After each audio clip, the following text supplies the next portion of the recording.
बिस्मिल्लाहिर्रहमानिर्रहीम। प्यारे बच्चों, आज हम पढ़ेंगे लफ्ज़ी गिनती को।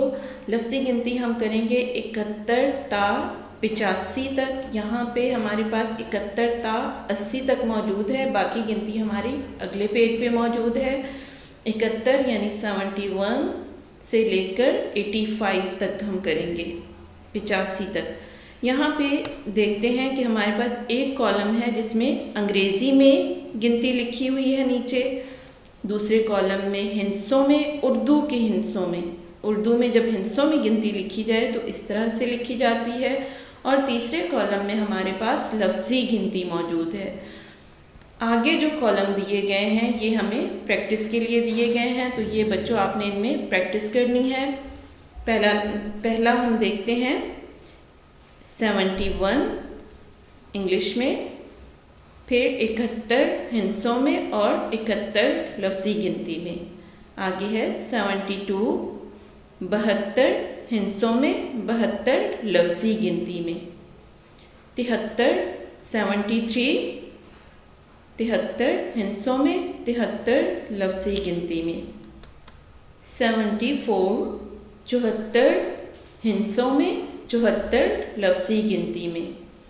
75 75 हिंसों में, 75 लफ्ज़ी गिनती में। 76 76 76 हिंसों में, 76 लफ्ज़ी गिनती में।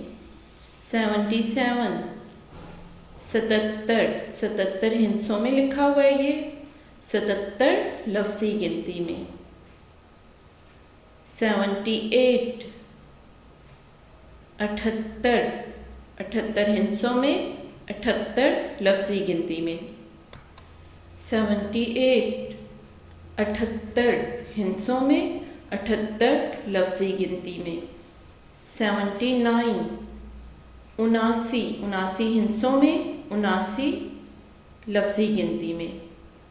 80 80 80 हिंसों में, 80 लफ्ज़ी गिनती में। 81 81 81 हिंसों में, 81 लफ्ज़ी गिनती में। 82 82 82 हिंसों में, 82 लफ्ज़ी गिनती में। 83 83 83 हिंसों में, 83 लफ्ज़ी गिनती में। 84 84 हिंसों में, 84 लफ्ज़ों में, लफ्ज़ी गिनती। 85 85 85 हिंसों में और 85 लफ्ज़ों में, यानी लफ्ज़ी गिनती। जी बच्चों, ये थी हमारी गिनती। हमने यहाँ पे इंग्लिश में भी पढ़ी, अंग्रेज़ी में भी पढ़ी, हिंसों में भी पढ़ी और लफ्ज़ों में भी पढ़ ली है। इसे आपने अच्छी तरह से याद कर लिया।